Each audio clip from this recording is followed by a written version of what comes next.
Love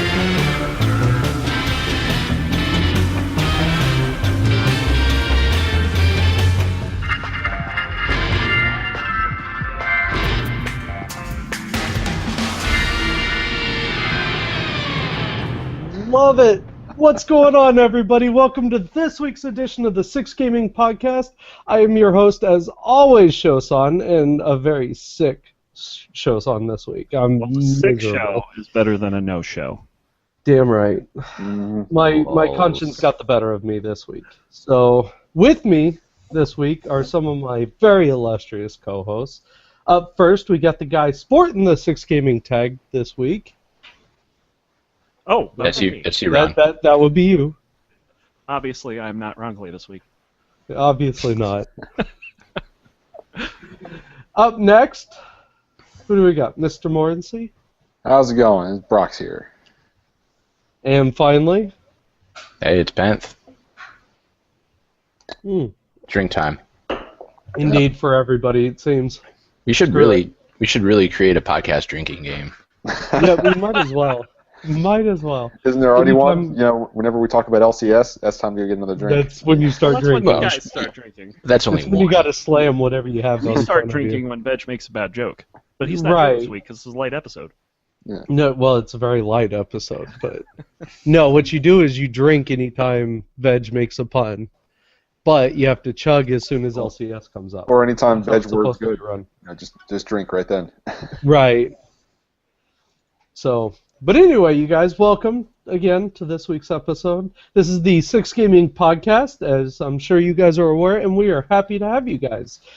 I'm very disorganized this week, so I apologize. But we have some very interesting stuff to talk about this week, so we're going to kick it off like we do every week with...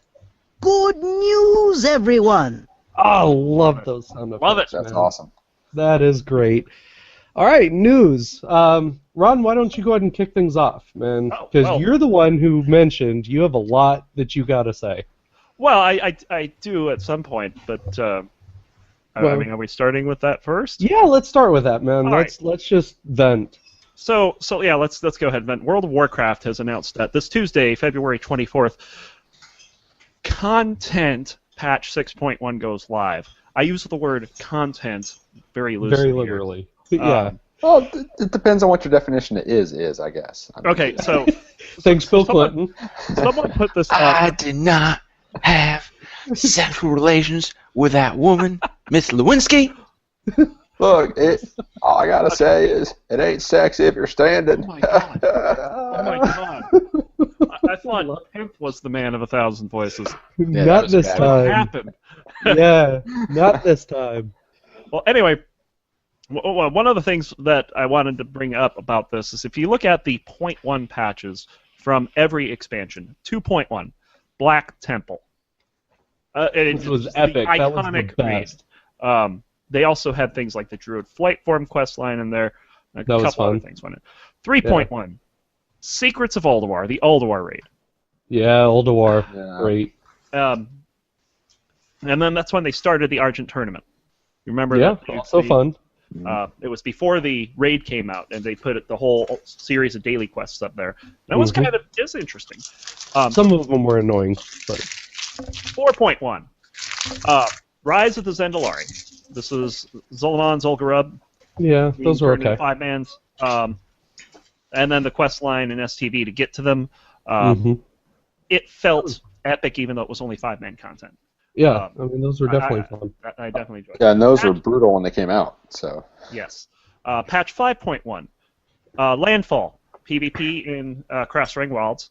Of course, the quest line, I don't know what it was on the Horde side, but on the Alliance side, that's when Anduin got his butt kicked.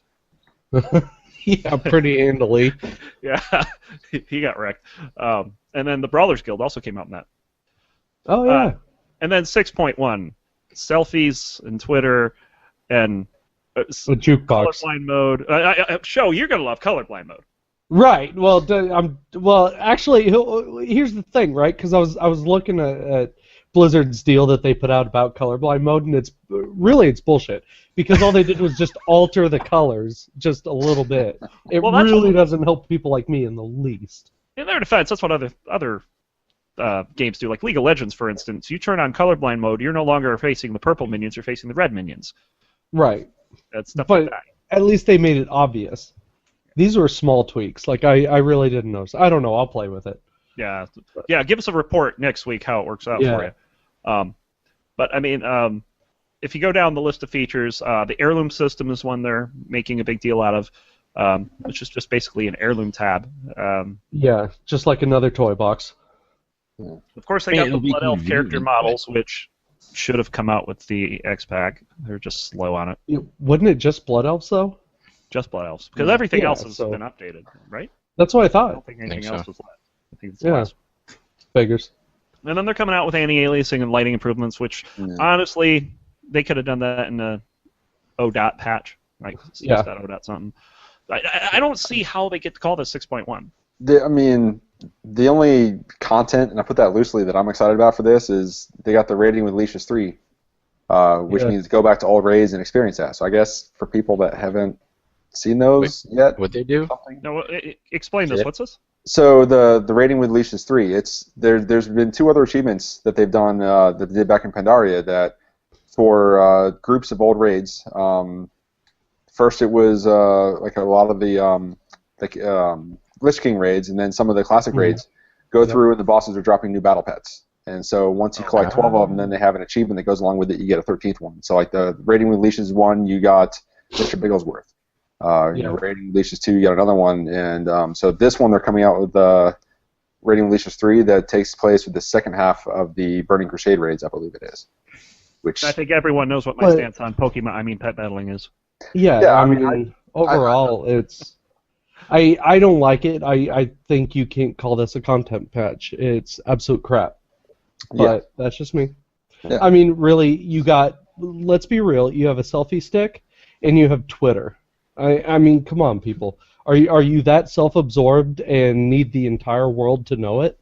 I know, right? Yes. Or am I alienating people? I don't know.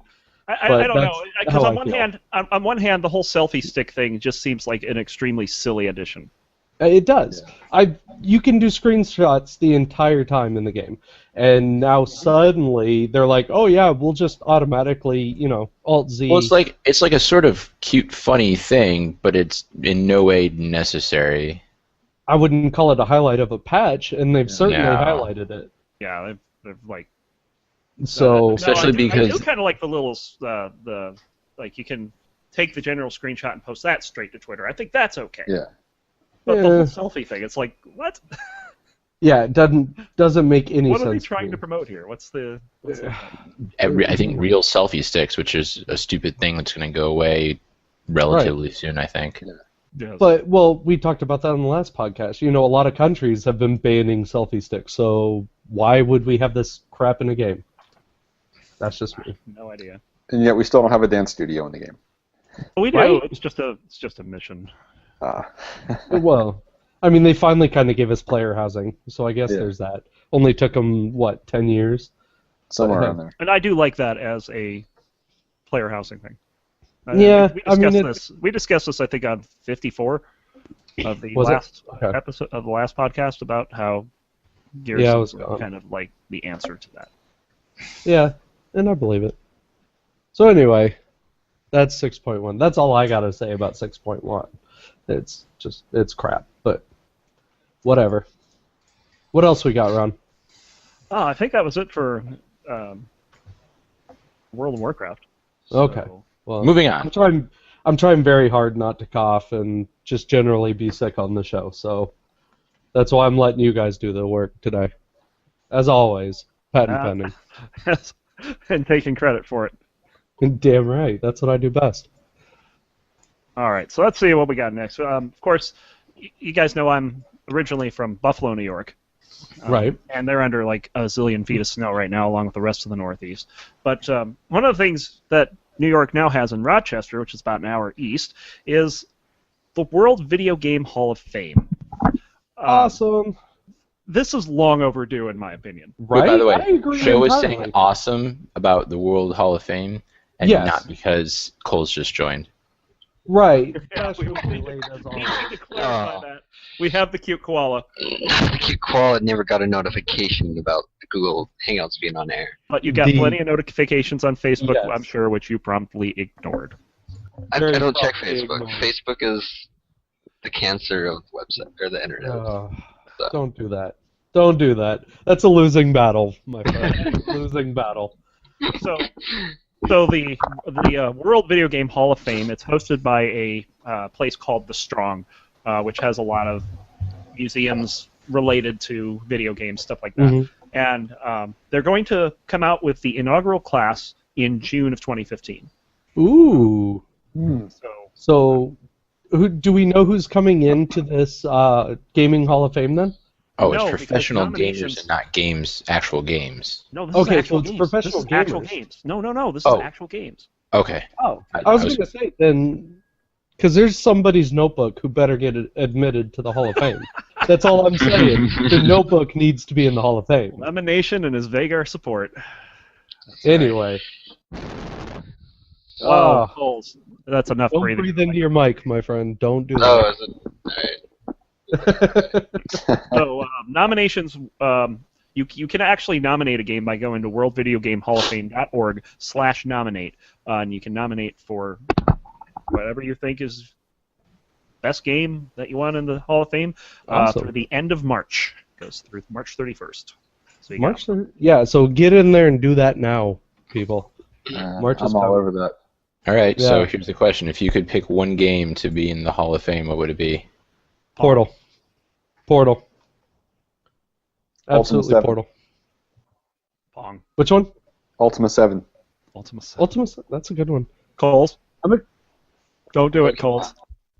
You did it, didn't you? Pokemon for sure. Yeah. Yes. Pokemon has to be there. Guys. What is it? Zork. I would. Oh, yeah. That's my true.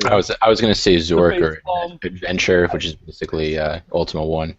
Yeah, Uh, I would say Zork definitely. Pac-Man. That's a landmark. Misty's Pac-Man. gotta be in there. Pac-Man was Yeah. such a culture in the 80s when it came out. It was just like, Yeah. Mhm. But it's kind of a slippery slope because now you're talking about Mario. You know, Which is the fine. Mario franchise. Mario. Yeah. I mean, there's so many great games that not only paved the way for modern gaming, but absolutely deserve to be in that. Oh, yeah. You know, in that sphere. By the way, in order to submit to the Hall of Fame, you have to answer a math question. Oh, I'm out. I fail. Yeah, Capture y'all gotta from- remember, I grew up in Oklahoma, okay? Oklahoma public education. If it's past 10, I'm screwed. No, it's So, this one. Mine is 4 plus 0, so I put a 6 in and I'm all set. okay. All right, so yeah, so World Video Game Hall of Fame. That sounds pretty cool. Yeah, that'll be interesting. Something that's also relevant this week. The Xbox has come out with the Ultimate Xbox sale for One and 360, and that's through Monday, so you got to hurry up and get those. It's Yeah. no Steam sale by any stretch, but I mean, you're Still looking no. at things like Destiny is 33% off. The Call of Duty games are anywhere between 20 and 33% off. Yeah. And then you got the oddball games like Angry Birds Star Wars. That's like 75% off. Yeah, but It then better be. looking out on the 360, I mean, they got some classics that are on there for 80% off. I mean, Mirror's Edge is a fantastic game. It's 80% off. Yeah. Really? You like that one? Oh, that one was I awesome. couldn't stand Terraria Mirror's is Edge. just- Mirror's really Edge was fun. good, except when they suddenly forced you to fight. Yeah, and I think that's what threw me off was the combat. Mhm. I could not do it. It was Although that- like the rest of it was awesome, though, I thought. or like Deus Ex, like in the original one versus when Human Revolution, they made the same problem where Yeah. they're like, you can do it, you can play it however you want. Oh, now we're at a boss and you have to fight head on. Yeah, Yeah. yeah, But they've also got Mass Effect for 80% off for the 4 people that have not played it yet. yeah. I haven't played it yet. Yeah. Actually, Oh, me and the Cole. first one. You got 2 of them on this podcast. I was playing the first one and I got bored out of my mind. I had to stop playing. It was like, What? Hmm. You sir need to exit so the slow. podcast. You are not worthy. It's so slow paced. It's like, this is great that this is a story and Story-driven all. game. That's It's- the whole point. That's like Story arguing doesn't that even go Final fast. Fantasy, but that's like saying Final Fantasy has too much text. It's a story game. That's why you play Final Fantasy 13, so there's no text. Oh God, for the short That's Final attention Fantasy. span of our generation. Thank you. I'll drink to that. But did you hear why Xbox is having this giant sale? They No. didn't say why. Why are they Because having it? PlayStation's having a giant sale. Oh, Say thank it's you. weekend. Competition. Yeah. They're like, I mean- that PlayStation came out with this thing like 2 weeks ago saying we're having this giant sale. 3 days after, Xbox is like, we have this giant sale going on the same exact weekend. Yeah, go figure. Yep. Yeah. Well, So yeah, anyway, same as PlayStation sale going on at the same time. cool. Yeah. For the Xbox sale, I posted a link to an article where all the games for the Xbox One and Xbox 360 are on sale and how much of a discount you get for it. You can find that, of course, on our Facebook page, facebook.com/6gaminggg. Just click the link for episode 2 and you'll find it in the list. Yep. So, moving on. Up Diablo next- 3. Let's just go ahead and talk Diablo 3 because I'm not going to be a part of this conversation.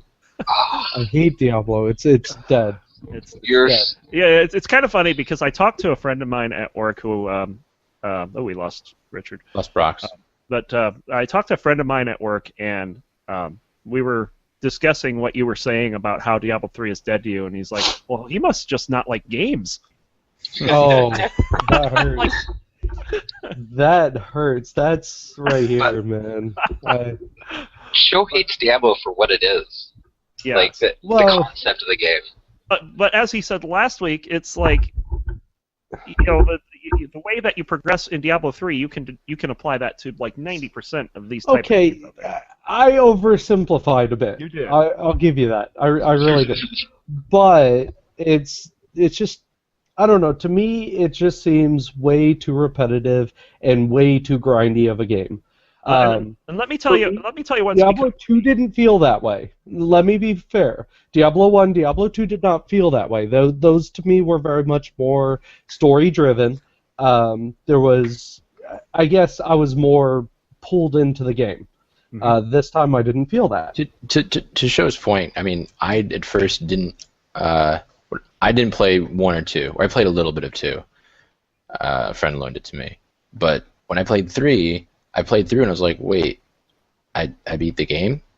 It's done. I mean, it was short. And then I didn't understand that the point of the game is not to beat the game. It's sort of like Warcraft, where you get to the end and now you go through again, you get better stuff. You go through again, you get better stuff. Then you level the difficulty. Then you go through again, you get better stuff. And it's a different mindset than a lot of games where, you know, you play through, say, Neverwinter Nights, very story-driven. You play through once, and if you play through again, you play through with a different class to get a different experience, but not because you're trying to level up further. That's a really brilliant summation, actually. I'd say that's exactly it. And I'll tell you what draws me into the game. It's not just the getting more gear and leveling up. It's they have so many different builds that you can make in this game. I've probably between the two or three monks that I've had, I've rolled probably a dozen different builds with it. And each build comes with a different playstyle. Each playstyle has different risks and different rewards. The one that I'm using right now is very tanky, low damage, but if you're playing with a group, then your damage goes way up because all of a sudden the dots that you're putting on things are exploding a lot sooner because things are dying. Stuff that you can't do when you're by yourself. So it's definitely a different it's a different way of playing from like my fire monk, which is my non-seasonal guy. You know, he just runs around, tries to do as much damage as possible to everything. Well, it's completely different playstyles, and that's what I enjoy about this game right now. Is that you can do different things with the different classes. Yeah, And like you decide to one. You once you decide on one, you can decide on another one a week later.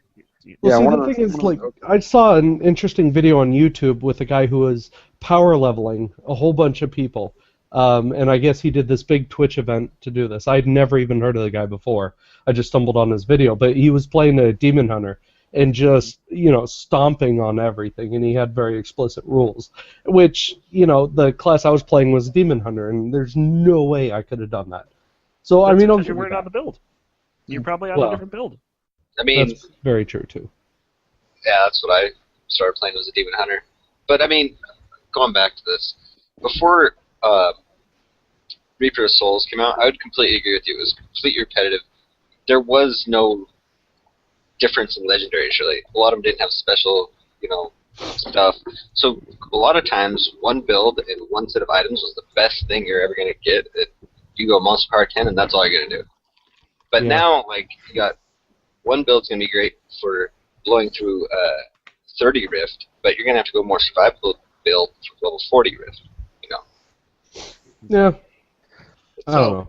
And of course, the whole reason... Oh, go ahead. No, I was just saying, and then, on a different note, one of the reasons I'm getting a lot of enjoyment out of it is just, you can pick it up and play it for just a little bit of time, and you're done. I mean, I'm going through...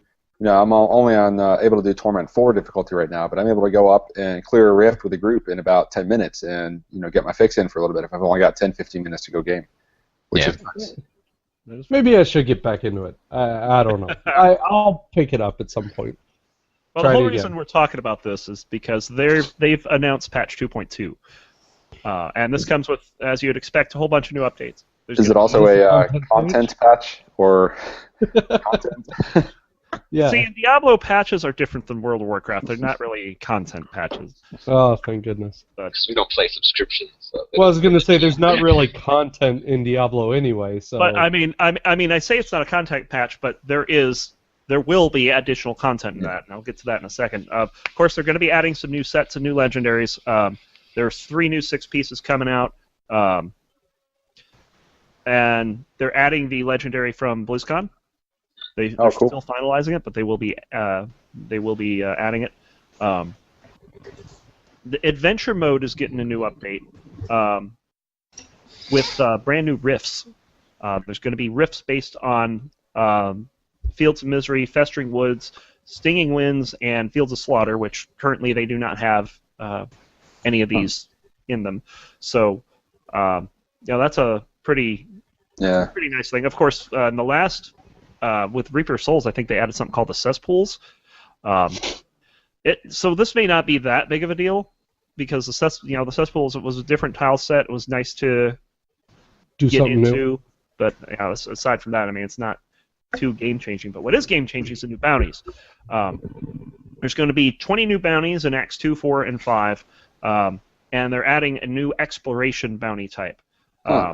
Which basically means you have to go find someone, protect them, or go find someone and kill them, stuff like that. Blizzard and their escort quest. Yep. There are going to be 3 new treasure goblins. So there's already 5 of them in the game. So they're adding a gelatinous treasure goblin that's going to split into multiple parts. There's going to be a gold treasure goblin that drops nothing but gold. Gelatinous. There's going to be an insufferable... Melee. Hearthstone. And I said it right that time. I intended to. The insufferable miscreant is going to have, quote, friends to help him run interference. No idea what that means. So, interesting. He's gonna be that guy that you're like, God damn it, get back here. He's just gonna have a whole bunch of wallers around him. That's it. Well, I got the potion of Kool-Aid for that. I had my buddy drop one last night because he had one already, so he dropped one for me. I was like, yes. Oh, nice. So, cosmetics. So, things such as your your portrait frames. You're going to be able to customize your portrait frame now with different colors. All the items you got from the collector's edition, like the pets and the wings, the pennant that you got for Warlords. All of those are going to now be in a tab, as opposed to being an item you have to carry around with you. That'll be nice. Because I never used them because they just sat in my bank. I couldn't afford the inventory space. So So that's patch 2.2.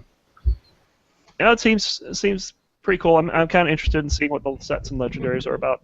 Everything else is extra. I got a question because I never bought Reaper of Souls yet. I mean, I probably will eventually, but so if I've got Paragon levels at 60 or whatever the max level is without it, and then I level up to 70. Do I keep those levels and they just don't go up until I get there? Ooh, good question. Not only that, the Paragon levels that you have and the stat bonuses that you get with them will stay with you until Very until I get to 70. That's cool. Stat bonuses. Well, yeah. So, and then when you level new characters under the same account, and this was the case probably for you now, they get your Paragon levels as well. Yeah, that's still the same. That's nice. So, yeah, cool. That's Cool. Diablo. And one more bit of Blizzard news. Overwatch. Sure, please. Overwatch. Overwatch. I cannot wait for Blizzard Overwatch. FPS. And they're going to be announcing something at PAX East, which is Very of course, nice. March 6th through 8th. We'll probably talk about that next week. See, and during those 6 months that I was gone, as soon as they were putting up stuff on Overwatch, I couldn't stop, watching those videos on YouTube. It was awesome. I'm really looking forward to Overwatch. Blizzard always puts out great cinematics, and the Overwatch cinematic is no exception at all. Yeah, none. Even the gameplay was pretty on point. It was like when that played at BlizzCon, immediately before that played at BlizzCon, who was it? Who was up on stage? Metzen. Metzen was up on stage, and he was shaking like a leaf. I had never seen Metzen like that. Really? Always the cool, calm, and collected guy up on stage. Yeah. He was shaking like a leaf. And they put the Blizzard, they put the Overwatch trailer up, and everyone watched it, and I just think everyone was just in awe of what was coming. Yeah. And it was just so cool. Well, okay, so maybe this is just me, and you guys, let me know, but so I was watching it originally, and again, I'm really excited for this. I really am. But when I was watching it, like the whole time, I was saying to myself, Team Fortress. This is Team Fortress. That's all they're doing. And maybe that's why Metzen was, a little nervous. Like, he knows what they're doing as a game. Yeah. It's kind of a clone. But they have their Blizzard spin on it, which is what I think is so cool. I'll just briefly go over the gameplay from BlizzCon. You have two sides, obviously. It is definitely a team game, and you have these points that you're trying to protect, and you have so many minutes. The other team has so many minutes to assault those points and capture those points. And kind of like a King of the Hill. Does better at it wins. Yeah, basically. So it's kind of a bit like. I can never remember the Unreal Tournament game mode, which is basically what the Isle of Conquest is based on in World of Warcraft. It's that kind of game mode where you have. It just sounds like King of the Hill. If you're at all familiar with Halo, it's King of the Hill. Very much. You capture that point and hold it as long as you can, until the new point spawns. Yep. But I guess there's not really a new point in this, which will be very more interesting. More interesting. And that's all I had on Blizzard. Just gonna very briefly touch on League of Legends stuff. So if you guys want to take a drink, go ahead. Yeah, drink. Of course, we got our fantasy league. Veg is still undefeated. He beat Big Ron last week. That'd be me, of course. He's 4-0. I'm 1-3. And then Cole still hasn't gotten a win yet. I've given up. So I've given up too, man. You saw I went fire sale on my roster. I got rid of Zhao Xiao. I got rid of all my Team Liquid guys. Even I had Zhao Xiao on the first season. He sucks, man. He needed Vasily or something. I don't know. He's just by himself, not doing very well. Oh. So Cole's 0-4, but Sweet Tooth is 3-1. This week, all the games are close. I don't know what's going to happen with mine and Cole. If it's basically another face roll and Impulse sucking and TSM doing another face roll, Cole's, you're going to lose. However, Cloud9 is probably going to spoil me because I dropped all their Cloud9 players too. Yep, Murphy's Law at its best. Because Vigor support. Vigor support, that was insane. And then Little Round might be veg this week. Uh-oh. That's just going down. Awesome. That game is within 20 points, and quite frankly, I like Sweet Tooth's players over Veg's. I think he'll pull it out. Sounds like the gauntlet's been thrown at least. Yep. But if Veg wins this week, he takes the season. He only has one more game. No. There's 9 weeks. There's 9 weeks. He's 4-1. And that would put Little Run at 3-2. Little Ron wins out, he goes 7-2. If Veg loses out, he goes 5-4. This is far from over. Sweet Tooth's the only one that can catch him. Oh, okay. Yeah. But yeah, it's far from over. So anyway, NALCS last week, TSM beat Counterlogic Gaming for the first. That was a amazing match. CLG seemed to have it, and then TSM came back and just they stopped him from getting the 5th dragon, and it was great. Good. Honestly, I've always been a TSM fan. I love Solo Mid. They're a great team. Most today, 23-minute surrender. Holy crap! Yeah, and that's that amazing. Wasn't the only that's one awesome. that wasn't a game. What was the other one? It was like 2-0 in the first minute. What was it? The first season when I started doing the fantasy stuff, man, you guys laughed at me because TSM was doing terrible. So who the hell would pick TSM? I said, that's my team. That's my team, damn it. Just like my Sooners.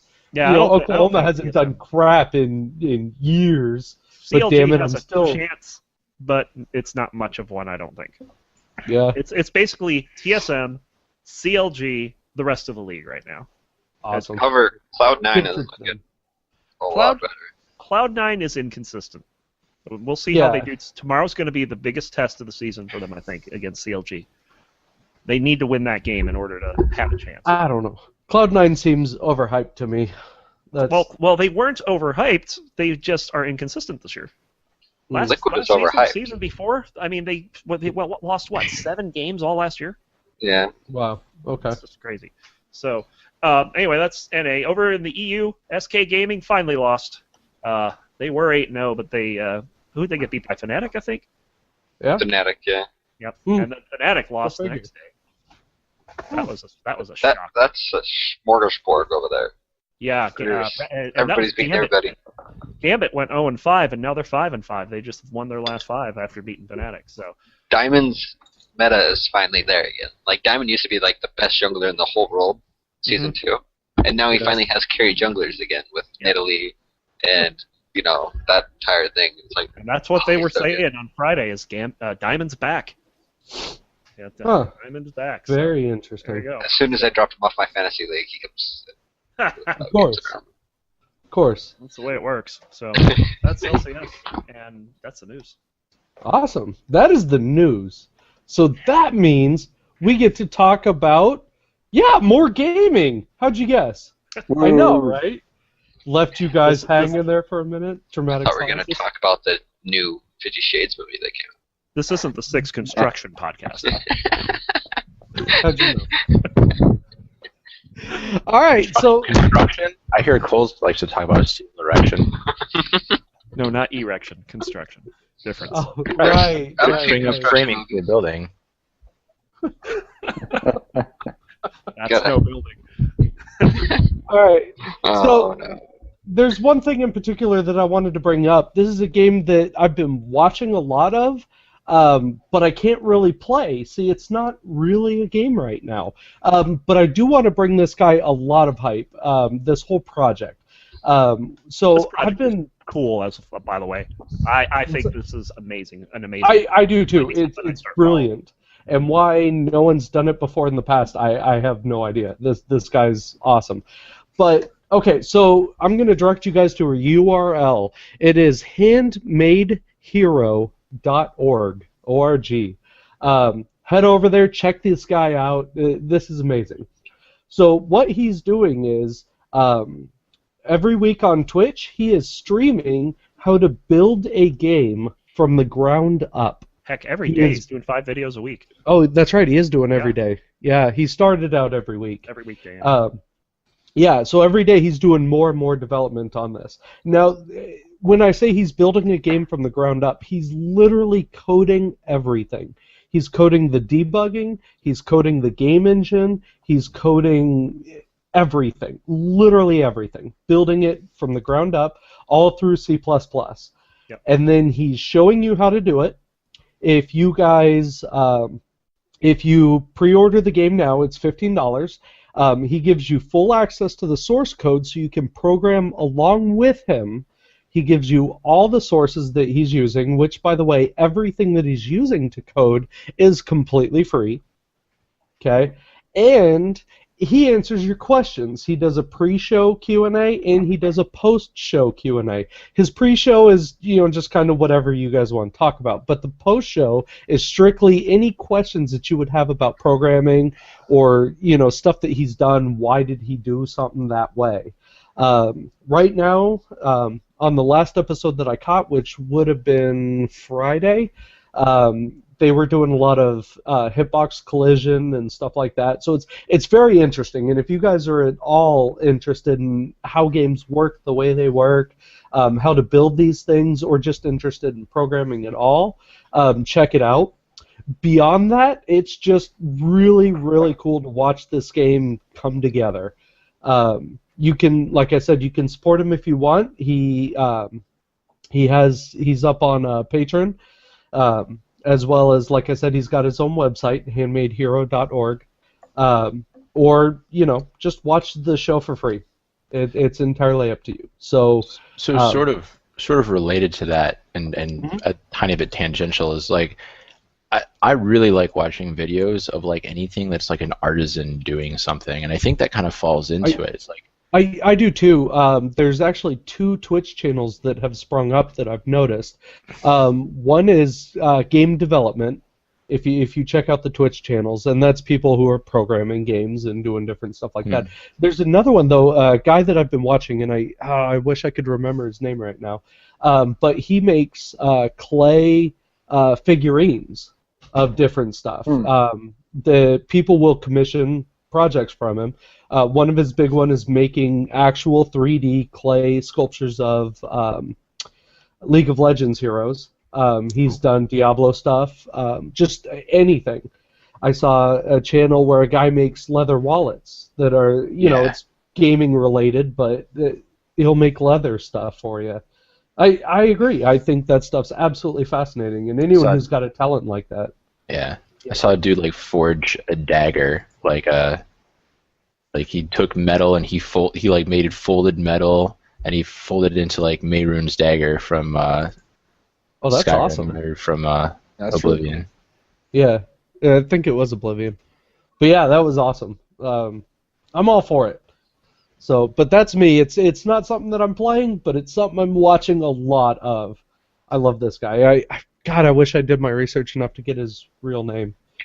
But, sorry. Show's sick this week. That's my excuse for not being prepared. Casey Muratori. There you go. Casey Muratori. The guy's brilliant. He really is. One of the things I like about this is if you buy the game, you get all the source code, and 2 years after the final game is released, the source code is going to be released into the public domain. Right. Which is just unheard of for a game. I mean, that's why would you do that?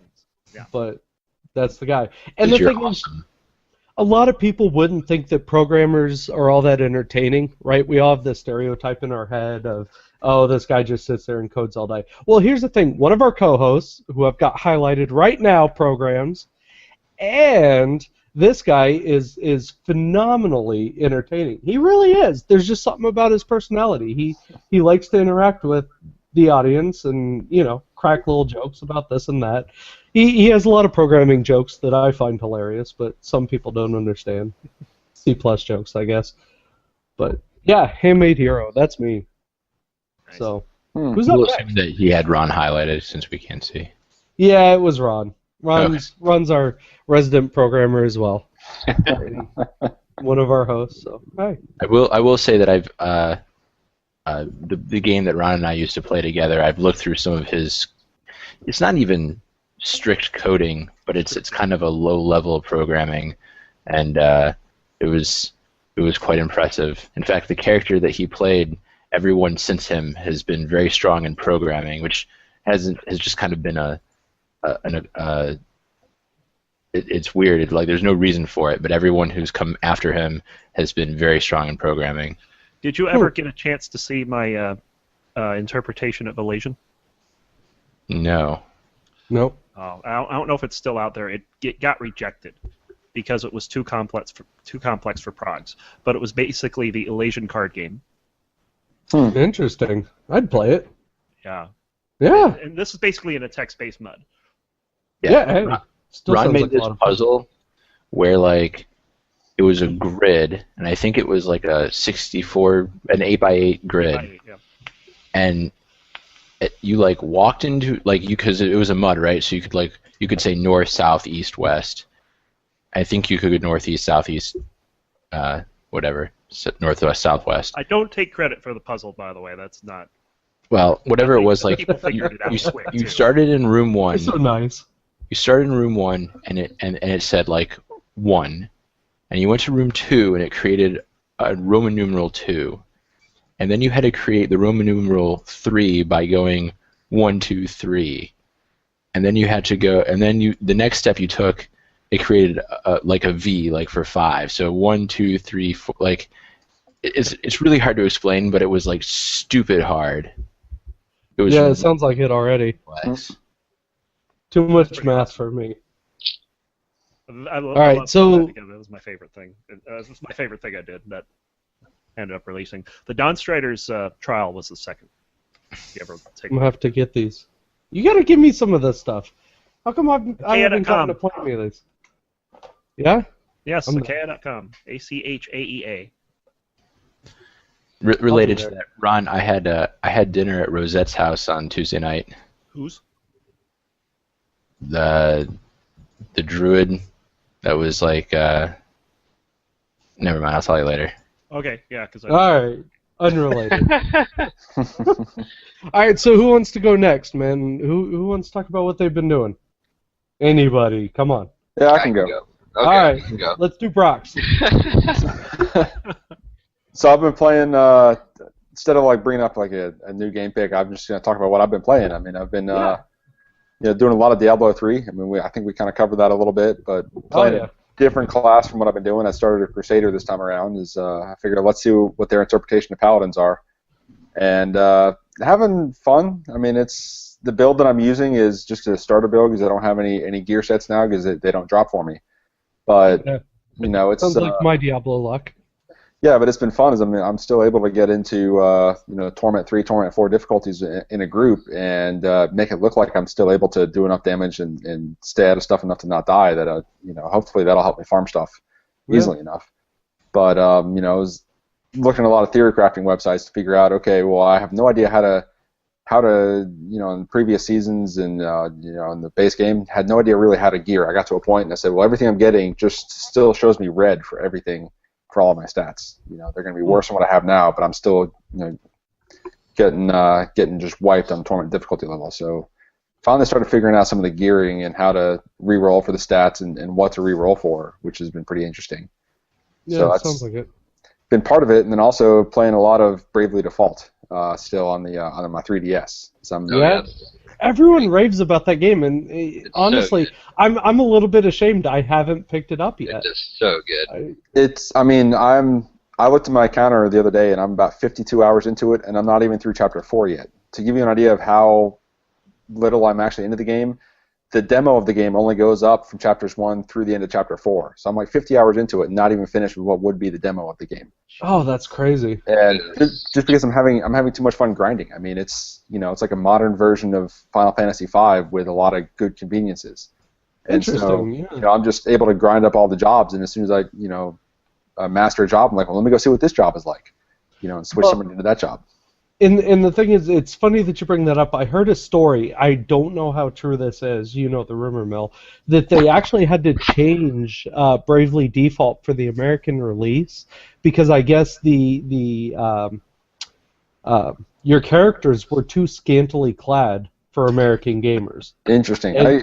So the Japanese had to change those to make them more appropriate, I guess. Well, I mean, it would make sense. I mean, it's I don't know how true that is, but that was a rumor. It's larger than what they've done throughout history. I mean, you look at any games that have started big in Japan and move over here. I mean, there's a reason why we didn't get Super Mario Brothers 2, and the Final Fantasy games were misnumbered because they figured that the actual Final Fantasies in order would have been too hard for the American gamers or whatnot. So it makes sense. Yeah. Interesting. But been having just a ton of fun with that, and not even really advancing the main story, just going through and killing stuff and trying different jobs. It's a good game, though. Oh, exactly. Exactly. Like I'm, I've really kind of reinvigorated my love of the 3DS to the point where I'm thinking of getting the new 3DS, which is not much different from the old 3DS, even though it's the most Nintendo thing ever in terms of the difficulty and what it does and doesn't come with. But that's another story. Well, yeah. It's kind of like the 2DS. I just rolled my eyes as soon as I heard that. Yeah. What kind of 2DS crap is is good. this? Like, What? it's so light. It's It's so light. But it BS. doesn't fit in your pocket. BS. It's way better than flipping this giant thing open and No. having to, like, You are the 3DS laziest koala XL ever. was the best thing they ever come up with. That fixed everything. Yeah, That see, was I- brilliant. I still have an original 3DS, which fits very nicely in my pocket. How do you It's play on small that as my tiny Vita. screen, though? Once you play on an XL, it changes everything. that's what I have. But see, when I'm playing Pokemon, like 80 hours at a time, my hands start to go to sleep. So Well, that's what you get for playing that stupid game for 80 hours. so I switched to this 2DS, and my hands never fall asleep, ever. Mm. Virtual Boy forever. Oh man, I actually have one of those You know, back in the closet. I Do have your one. eyes still work? No, I can only play like 10 minutes at a time. You can only see red. Well, part of that is because one of the 2 games that I have for it out of the 12 games that were released for it is one of the best games ever made. And it only lasts about 10 minutes. So Which one's Which that? one? Wario? Waterworld. Oh, Waterworld? That was a fun game. See, I had a DS did and absolutely my sister nothing. broke it before I ever moved out. So I've been on the hunt for a Virtual Boy for years. Can't find one for any reasonable price. But I don't know. Waterworld is one of those games that does absolutely nothing. Like it's almost as bad as Superman 64, but I can't not play it. Oh my God, Superman 64. Well, you Oh, want to it talk is. about worthless? Did you ever have the Sega CD or whatever it was? No. Luckily, no, I did not. The whole my, audience is shaking their head here. Yeah, no, I wanted one, but I couldn't convince the powers that be to actually get one. As they rightly at the time said, it's a waste of money. Yeah, well, and it honestly kind of was. But I had it. The most worthless game they ever put out there was called Sewer Shark. Oh, that Now, game if was you awful. don't know what this is, go watch this video on YouTube. It is the stupidest game ever made. Left, up, Easily. right. But the acting was top notch. Top notch. I don't even. Yeah. It will blow your mind how bad this game was. And it was the first game I ever had for it. Oh, and Absolutely terrible. And that's the game they would use in all the promo commercials as well, because it was full motion video. I mean, It was. Sega It was CD. full motion video. It was like groundbreaking. Really, a little more than the old Laserdisc games. I mean, you're just stringing together what tracks you're jumping through. Yeah, I mean, Starship Troopers had better acting. Yeah. Let me put it that way. It was, I mean, Wow. That's bad. yeah, like this game. Wow. Although in that movie's defense, I actually did enjoy that movie. I do Yeah, like for the Starship same Troopers. reason that everyone else enjoyed it. Probably. And it wasn't about the acting. Shower scene. Oh no, I don't even want to watch this movie anymore. I was talking about Yeah, Neil there's too Patrick much Harris. feminine parts for you. Oh, that's right. He was in that, wasn't he? Yeah, he Okay, was. you know more? I forgot all about that. Maybe I'll go watch this now. I like this better. Yeah, I gotta go back and watch this. The big thing I remember was, of course, the shower scene, the gratuitous sex scene, and then there was the guy getting ripped in half. That's pretty much About the what I dude getting remember. his head blown off in the live fire exercise. I remember Yeah. that too. Medic. Oh yeah. But now that you bring that up, there was the guy who got his hand, impaled Broken. with a knife. Mm-hmm. No, yeah, the guy with the arm that was broken. Shit. That was a good movie. I gotta go back and watch that. I think I'm gonna do that. You know something's gone totally wrong on this podcast when we're saying that Starship Troopers was a good movie. Right? Oscar worthy. Just leave the nostalgia where it is. Don't go watch it. Just think about it and think, man, that was a good movie, but don't go watch it. Don't go watching it. It'll change your mind fast. Oh, Netflix for my friend. All right, so since we brought that up, Ron, since I already know what yours is, what's your pick? Well, I've got a bunch of Or picks. what have you been playing, I should say. We're not even doing the picks anymore. Yeah, so, of course, even though I'm not raid leading anymore, I'm still playing a lot of World of Warcraft. Actually, Warden has been running a lot of the raids lately on his He's paladin. been going crazy with that, yeah. Yeah, I think it's been pretty cool. So far, it's just been me and Soli and him and Nymph, and with the occasional Pentharian. Wait, I've been geared. I've just gotten geared. I will be there. Well, then, yeah, come join us. Absolutely. I will be there. Well, that just started today. Yeah, we joined a group on another server. I don't remember the name of the group, but we went into Blackrock, and we killed Grohl, and we killed Hans and Franz, and it was awesome. We had a lot of fun. The elevator, by the way, Coles, the elevator in Blackrock does not kill. Oh, fail. I am so disappointed by this. They nerfed Blizzard, Blizzard, what are you doing? What the hell are you thinking? What are you doing? So Coles is not going to die to that. So Yeah, who knows? Coles will be great in this instance. But of course, the other thing I'm doing, of course, Diablo 3 Season 2, me, Coles, and then Seraph or Prodigy. I don't know what he goes by these days. And then a buddy of mine from work, he goes by Bubba. The four of us, we leveled up a week ago Friday. It took us less than 6 hours. It was like 5, yeah. We got a freaking Gold Goblin portal. Like, as soon as someone hit 70, the next goblin we came across. Me and Ron were 69.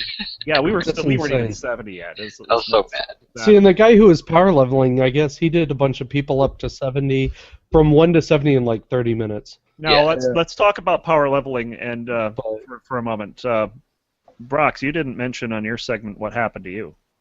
Yeah, I'd actually power leveled up with Prodigy. It took me from 45 to 70 in the span of about 15 minutes, and then one of the downfalls for that is I didn't have enough time to pick up the gear because I'd never gone through power leveling like that. So he's like, just stay close enough to get the buff. So here I am, level 70 in level 45 gear. Yeah, man.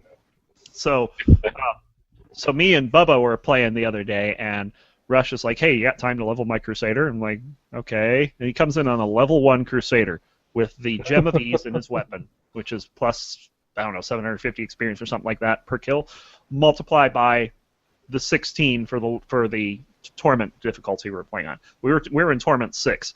So me and Bubba are going through Torment 6, and it took us less than 3 rifts to get him to 70.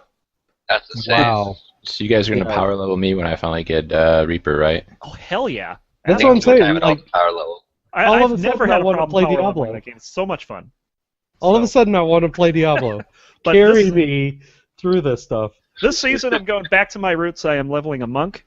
This guy is a lightning monk with the exploding palm Gunjo gear build, where you hit him with exploding palm, and when it dies, it hits everything around it with exploding palm, which can cause a chain reaction that looks glorious. It is probably it's about as good as the in terms of visually, it's about as good as the Jade Harvester.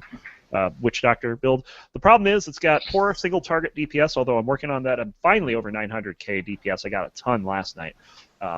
I finished a 30 rift, so we're doing really good with that. And then the other thing I want to bring up, of course, I'm a big mobile player, and I picked up a game last week, Friday, and it's called Radical. It's iOS only. Apologize for that. Second place bomb. Yeah, I don't particularly, I don't like bringing up games that are just one platform. But the reason why I bring this up is, on Radical's got 2 modes. It's normal and hard. And on hard mode, as of I want to say Thursday night, which was the last time I played, I got a score of, and Brox has played this, so he'll know what this means. I got a score of 183. Which ranked me 24th out of over 200,000 players. Wow. Yeah, Sweet. I mean, the best I've gotten on it is maybe in the mid-50s, and that's it. And every time I've died in there, it was something stupid that I should have known better. I'm like, well, I should have known. Yeah, What got sounds like me me trying to play going? Realm of the Mad God. I don't know any better. I just acted like I did. What got me going to the higher levels, Brox, was realizing where I was dying, and most often I was dying when the hole was in the 4th one from the left, and the next one was the 1st one from the left, where you had to wrap around the screen. Yeah, that's what's always killing me. And once I figured that out, I start to do a lot better work. It's to the point where 100 is a bad game for me. Yeah, I'm trying to get to the point where just muscle memory of if I don't see a wall, go for that hole in the wall, and just do that. But it's what's tricking me out is whenever you've got we have to wrap around twice in succession. Oh, That's it goes what's more getting than twice. I've had like 6, 7, 8 in a row a couple Oh, times. jeez. It gets crazy, and then it just gets faster. The game just keeps getting faster. It's basically think of Super Hexagon without the hexagon. It's just straight up and down, and the level comes at you from the top, and there's a hole. You have to get through the hole, and the hole changes positions, and there's only 5 positions it can be in. So it sounds easy. It looks really easy when you first start playing it. It will kill you. It will break you. Great leaderboard chasing game. If you have an iOS, grab it. It's called Radical. And then the last thing, of course, I do the bronze plays. And last week I did a little better. Went 2-1 last week. Got myself 50 league points. Still stuck. Oh, there you go. Oh. I went 2-8 in my promos. It was terrible. Elo hell, absolutely. But yeah, it's kind of funny because I lost my first 3 games because I played those first 3 games. It was my first ranked since November. I did terrible those 3 games. The next 4 games, I played 3 good games, 1 not so good game, but it didn't matter because it was 4-on-5, and then the other one we had a troll bottom lane. But I had a very good Oriana game then, and it's probably I probably won't touch that game for a long time. I've tried playing Oriana since. I went 0-3 the 3rd week, and then last week 2-1, and you can. I think, what was my Oriana game, Coles? It was like 1-1 and, I don't know, 23? Yeah. Like, by the end of the game, you were 2-2 and 28, I think? I looked like a support the way I was playing. That was insane, yeah. Oh. I've never seen an Oriana with that many assists, ever. I just couldn't get going. I've never seen a support Oriana with that many assists. I know, right? I just couldn't get going. It was like... and that's my problem lately on Oriana. The one game I did really well, I felt so powerful. But ever since then, I get solo killed, and then mid game I just don't have the power to do much. So it's more of a supporty role, and then when your team sucks, you don't do very well. So yeah, I might be shelving her for a while until I can get more practice on her. But yeah, all right. So still playing that pretty, not as heavy as I used to, but. I'm committing to doing 3 games every Sunday. That's good, though. All right, Penth. How about you, sir? What have you been playing? I've still just kind of been playing Warcraft, and I got my gold gobbling tip for the week. All right. It's not actually one about making gold. It's about spending gold, and it's because I need more gold. I may have actually said this one before, and I don't recall, but you shouldn't be afraid to spend your gold that you make. I'm not. I mean, especially because part of what happens when you start making a lot of gold is you're like, I want to make a lot of gold. And you get to 100,000. You're like, yeah, I got 100,000 gold. I can never go below 100,000 because then I'll be backtracking. Yeah. So then it's like you have 0 gold again. If you have 100,000, if you have 101,000 gold, then it's like you only have 1,000 gold. Because you don't want to spend more than that. And so we were talking a little bit before, or maybe it was during the podcast, I don't remember, but I've been playing a Brewmaster Monk for a little bit now, and I was like, the things that I need are rings, trinkets, and weapons. And I don't want to go farm them. I just really don't. So I went and bought my ring from Khadgar, and then I got a trinket off of a garrison mission, but I couldn't get anything else. So I have like 700 true steel ingots, and I was gonna use them to sell stuff, but I'm like, you know what? I'm just gonna forge myself a tanking sword or axe or whatever it is. And so I spent my gold and my stuff on myself, which is the whole point of having it. But it's hard to do sometimes. But you gotta. You got to know sometimes when it's time to make that purchase. And just for consistency's sake, I am at 437,820 gold, which I think I'm up about like 20,000 from last week, I think. You and I have to sit down at some point because I just pushed 12,000 gold. Mm-hmm. And to me, that was landmark. Like, I couldn't believe I got over that 10,000 mark. And at this point, I don't want to spend gold. I need to hit triple digits, so to speak. I need that money. So here's the thing with to do that for the most part, and Brox knows because we compete in the glyph market. So Good for for the you guys. first half of the show, I was tapping a macro and I milled down 3,000 herbs, and then for the second half of the show, I turned on making Warbinders ink, and so far it's been going for 40 minutes, and it hasn't stopped yet. I mean, it's been going for 40 minutes straight making ink. So there's a time investment to if you're gonna do production. Now, if you're gonna sit there and snipe stuff, like I've talked about sniping before, if you set it up so that you grab a bunch of bind on equips that are someone misposts 685 for 1 copper by mistake, and you grab that and you sell it for 30, 40, 50K, that's an easy way to make a lot of gold. But if you're going to be producing stuff with crafting professions, you got to be patient. Although the time sink, at least for some of the stuff like milling and whatnot, can be somewhat alleviated. Like I use Consortium Key Center, and so that way it's sending my key presses out to the WoW client. It technically doesn't go against terms of service because it still is a one-to-one input from what I'm doing to go into the game client. It's just I may be surfing the web at the same time as well.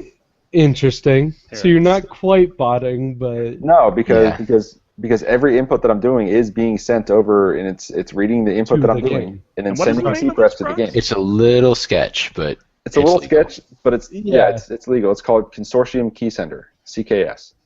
And so what you can have it set up to do, and so I just have a milling macro, and so what it does is every 2 or 3 seconds, if it senses input on my machine, from the mouse or keyboard, it's going to send, I have it bound to minus, so it's going to send, the minus key press to WoW.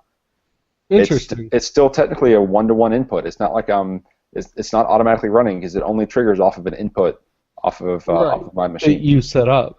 That I set up, and so I can be nice. I can be doing work, I can be surfing the web, I can be doing something else, and milling 6,000 herbs at the same time. That's amazing. Like something I used to do in RuneScape. Yeah. Right. Wow. Yeah. Cool. Well, anything else you want to bring up there, Pen? Nope, that's it for now. All right. So we got one last person. He's playing Pokemon. Moving on. Right? I'm not even paying attention here. How'd you know? You got to train for the college championships. That was your cue. So, I can't even say I'm playing this game because I'm just kind of watching this game. It's a game. It's not really a game, but it's a game. If you say Handmade Hero, then I'm right, you're getting kicked. No, it's a new game. It just came out. It's made by 3 Japanese developers, and it's an alarm clock pretty much. So you set your alarm, and this little guy, your avatar in the game, goes to bed, and when your alarm goes off, he wakes up while you wake up. And then during your day, he goes off on his day, and he gets gold, joins guilds, kills monsters. Wait. Is this Tamagotchi? Almost, but for iPhones. It's kind of so it's funny that you say that because on the Kotaku article that he posted, it literally says like a little Tamagotchi, I guess, but only more interesting to watch. Yeah. He wakes up. Sounds like Tamagotchi. He pretty much is, but he's like an RPG, like an RPG you'd play. There's actually a name for this genre. It's called idle games. Really? Yes. I didn't know this existed. The original one that I remember playing back in like high school was Progress Quest. You installed it and it sat in your system tray, and you could open it up and it'd say like killing 5 ogre trolls, killing 7 whatever, and it would just have like a little bar that would load, and then it'd move on to the next thing, and it'd kill like 1,000 things and say going back to town to sell your loot. And at the bottom it would say like what weapon you're carrying, what level of spells you have, and it would just arbitrarily like change them. So you just basically whoever started the game first, if you were competing against there's a leaderboard, and it's whoever started the game first would always be ahead. That's amazing. So what is this called? What is this genre? Idle games. Idle games. Yeah. There's a whole on Congregate.com. They have a whole section of idle games. Holy crap! It's insane. It's basically programmers showing off what they can do. It's kind of like clicker games too. Almost, not really. It's Like but the thing is, once you get to a certain point in clicker games, you're not really clicking anymore. Mhm. Yeah. The funny You guys just blew my mind. I didn't know this was a thing. This is a thing.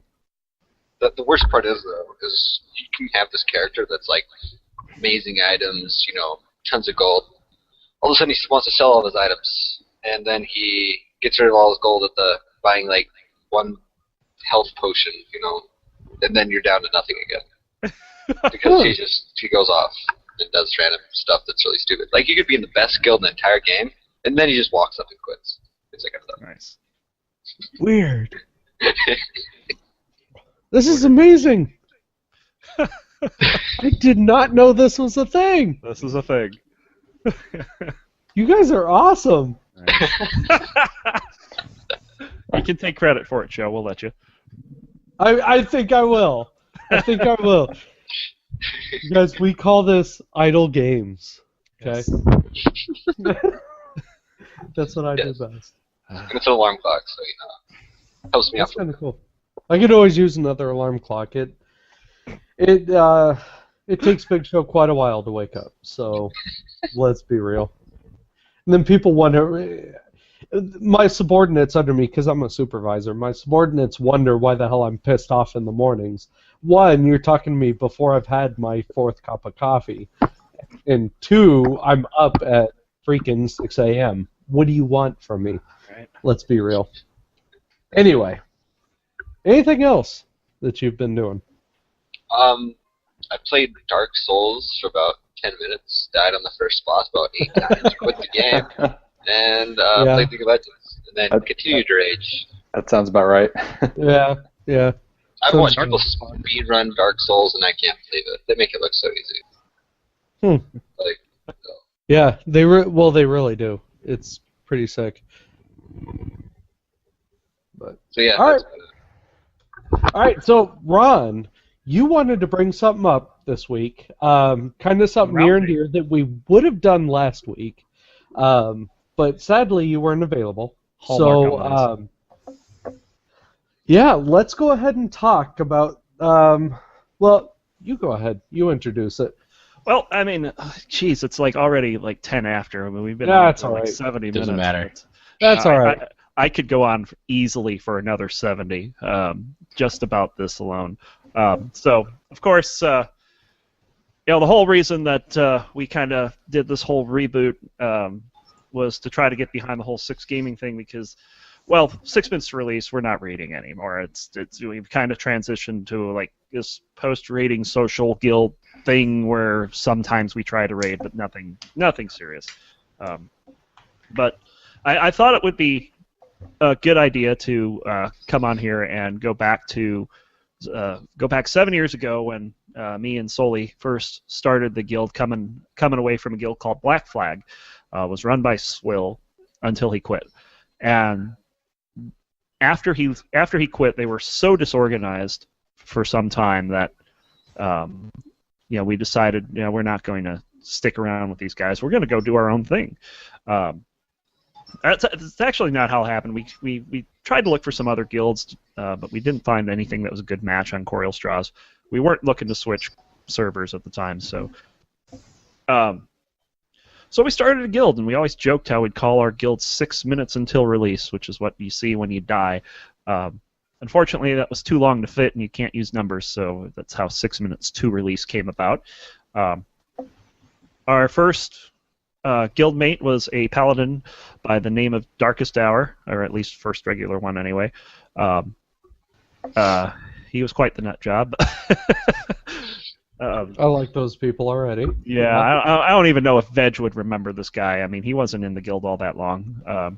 We ended up picking up a hunter named Piper who had a priest named Tremia, who was a fantastic healer. Can't believe you remember all that. Oh, jeez, there's so much I remember. There's so much I don't remember, too, and I'm sure that I'm going to get corrected along the way. But, it took us a long time to get going as a guild. I'd say about 6 months was our run-up time. And what we'd do is we'd basically sit in what's the name of the zone? Darkwind or Duskwind? What's the name of the zone where Karazhan was? Dustwind Pass. Duskwind, and we'd like advertise. We're looking for a couple more for Karazhan, and we'd get a couple people come in, and we had a paladin that came in once named Brunslin. You guys know him today as Lyle. Oh, Lyle. Oh yeah. Good people. Yeah, and he tanks for us so much. Back in the day, he had his mage Alistair that he'd bring in every now and again, and we just started clearing Karazhan. That's all we did for the longest time. I mean, that's when Zolaman came out, we kind of tried doing Zolaman. It took us forever to clear Zolaman, but we did it. We said that earlier. ZA was a pain in the ass. It was. It's about the time Darian Veg came on. Veg swears up and down that he was in the guild before Adari. I don't know if that's the case. I thought she was in before him, but yeah. So we started building up, and of course we started partnering with a guild called Forces That Be. You guys all know who Lydat Dictor is. Yeah. He was the raid leader of the guild at the time, and we basically joined forces to do things like Grohl's Lair and Mactharin's Lair. Those were some pretty fun raids. It didn't work out much longer than a couple of months, but it got us off on the right foot to the point where we eventually bought in a whole bunch of people. I remember a couple of boomkins. One was initially a shaman, I think, and wait. And there cannot be anybody before me. Oh, there's a lot of people before you. There's no. There's Cudbaka Marty. There's Kixie and Ajax. Who could forget those two? And if you bring up my nemesis, I swear. Who's your nemesis? Come on, you know who my nemesis was. Who did I compete with all throughout Lich King? I don't remember. And beyond, actually. I don't remember. Come on, Thel. Oh, jeez. Oh, yeah. No one. Okay. That's my ultimate No one competed with Thale. Come on. Well, Thale was not true. someone you competed with. Thale was like someone you like compared yourself to. Rush and Thale. Those are the top. Rush was to Paladins what Thale was to Druids. Yeah, Rush was pretty sick. Rush, of course, he's Seraph in the guild today and generally known as Prodigy. We talk about him in Diablo because we still play with him. Yeah, he came in pretty early. I remember him too. He had a guild. It was something about lag. I don't remember the name of the guild, but he was known as a different name, and he was thinking about having his guild join ours. And the very next day, he disappeared from his guild. He quit the guild. I started talking to people in the guild. He's like, "Yeah, he just up and quit. We don't know what happened to him." Turns out he ended up changing his name to Arlimba. And good old Rush. Yep. And the only reason that I knew about it was because he sent me an email on his former name, Mataka, and the database changed the name to Arlimba. I'm like, oh, well, here's his name. It's like, I didn't know. I wasn't supposed to tell him that. But yeah, whatever happened between him and his guild, that cleared up, and they ended up actually coming over. I remember Elite C, Elatek. Oh, there you go, yeah. Because the priest, I think that's around the time we got Macro too. Macro XG was his initial name. He raided with us a few times and then finally joined up. We ended up doing 25-man, and I remember the last 2 weeks of Burning Crusade clearly. We went into SSC, we cleared out all the bosses in SSC, and right up to the last 30 minutes of the last day of the raiding week on Monday was when we got Vaj down. And Vaj was just so screwed up because what happened was there were like these 4 little places on the platform where you fight her where there used to be this, I don't know what it was, some kind of column thing. And whoever was tanking accidentally kited her over it, which that's something you have to do in that fight in Phase 3. And she goes from like 2% health to 50% health because she evaded. Oh, no. And it was the first time we had even gotten her close to death. And that was the attempt. We killed her. We brought her down the last 50%. That platform was covered in green. It was just insane. Oh, I believe it, yeah. And then, of course, the next week we go into Tempest Keep, we clear out the 3 bosses, and we work for days on Kael'thas. And the last day, I remember Castor B doing a lot of work with the Castor B. You guys remember him, Mara? Yep. This deep voice guy.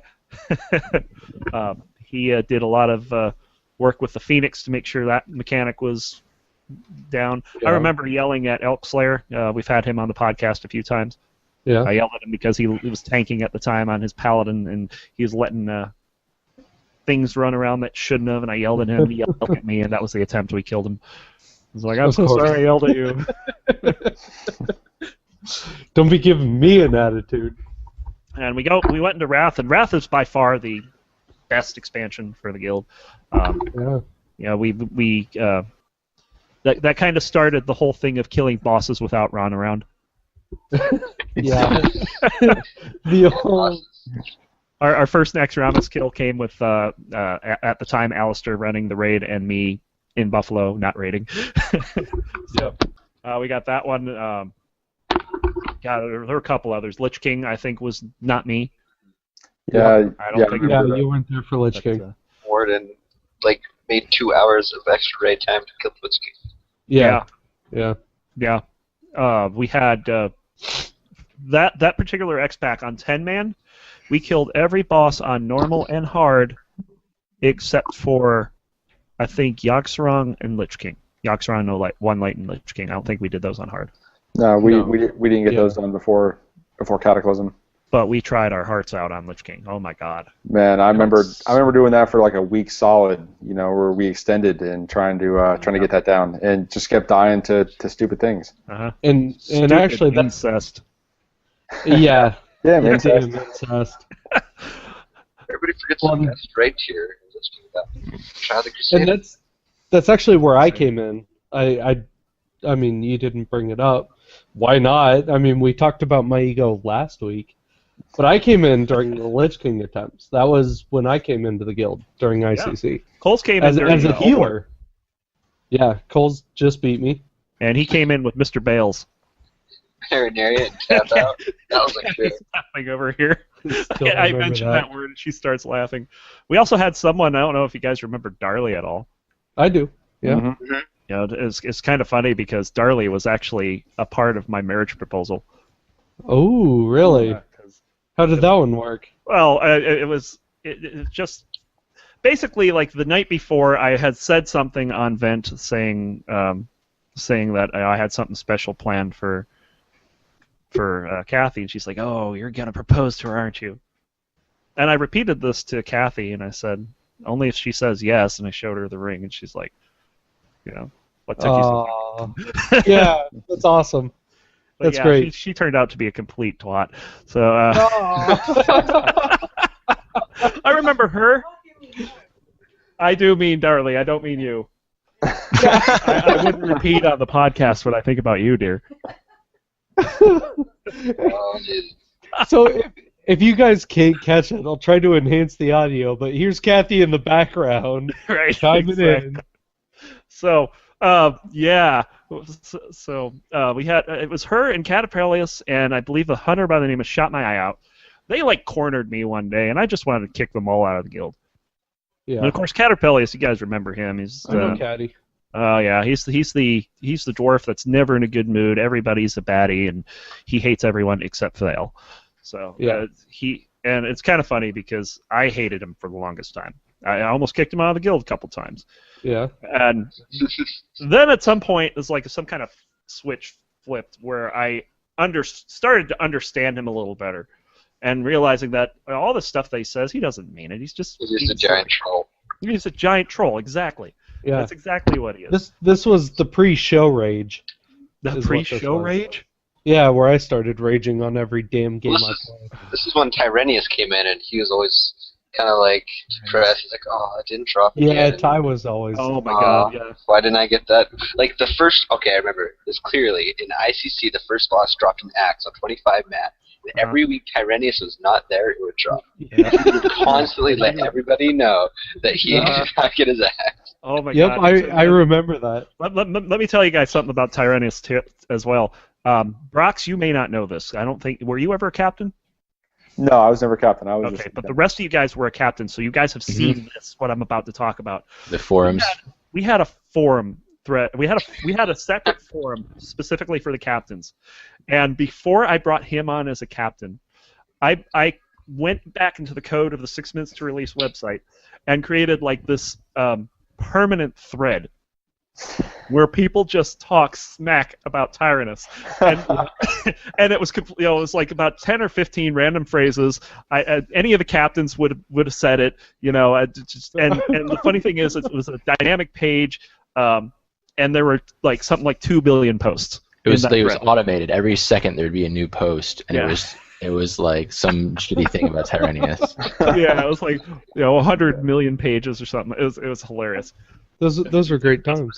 It was awesome. Yeah, of course, him and his buddy Shrewd. We always thinking about those two, but not the case. Shrewd. Ty's actually getting married. Oh, sweet! To a female. Yes, not Shrewd. Yeah, nice. Shrewd, I'm so sorry, man. But yeah, those two were definitely a trip. Man. I remember like some of my best memories raiding were back there in Ice Crown Citadel, the 10-mans. I mean, I was always, for whatever reason, I was on the team with Mohiro, and his raid leading style was so different from yours. Like, okay, this attempt, let's wing it and go. Versus Deadly Ron mods of, okay, we're going to explain in detail of every bite order for the Blood Queen and who's going to get very specific. Where to run to. Yep. Yeah, we'll wing it and go, and we killed her. Yeah. God damn it. Well, see, and that's the thing is I still remember picking up the raid, and we went in to do the, what was it, the 3 undead guys. The vampires. Yeah, the vampires, and Ron used to yell at me nonstop. He goes, Show, seriously, switch targets. Show, why haven't you switched targets? Hurry up, switch targets. That's not our guy. Why didn't you hit the ball? I told you to hit the ball before the damn fight. You didn't hit the ball. Who the hell is supposed to be picking up the purple balls? Right. Very nice. That fight. But that was after I switched from healer, too. That's true. Yeah, you were healing for a while. That was great. You healed a lot in Ice Crown. Oh, I you miss healed healing. a ton. So, who remembered the Erlen rage quit? Oh, yeah. Yeah. I remember that one. Sully's raising her hand. Oh, I'm sure she is. We talked about this the other night, and she's telling me how I was really talking down to the raid that night. No different than you usually do. Show says no different than I usually do. She kind of chuckled. I was going to say she's probably over there nodding. And... Yeah. But I remember him leaving and forming his own guild, and remembering how poorly that failed.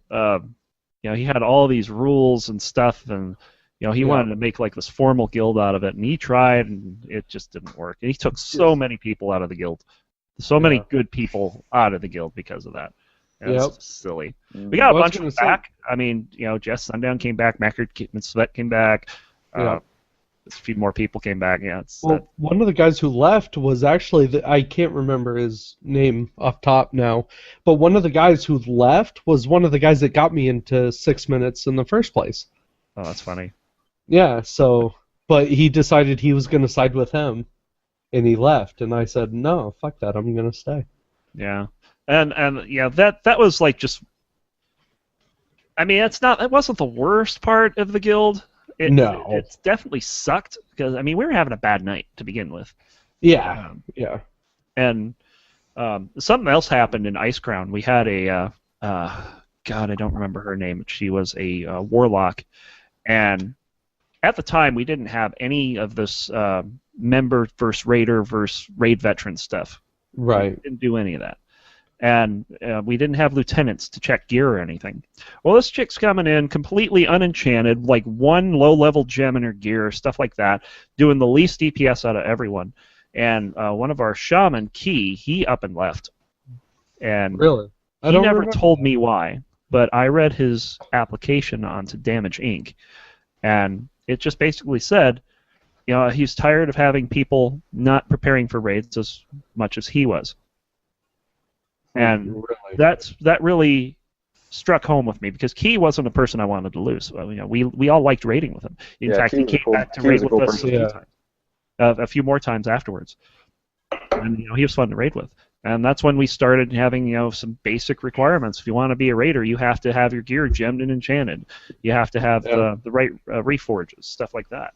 Now we kind of went to an evolving going into Cataclysm, and Cataclysm was fun too. Doing the Bastion of Twilight and Bastion of Twilight is horrible.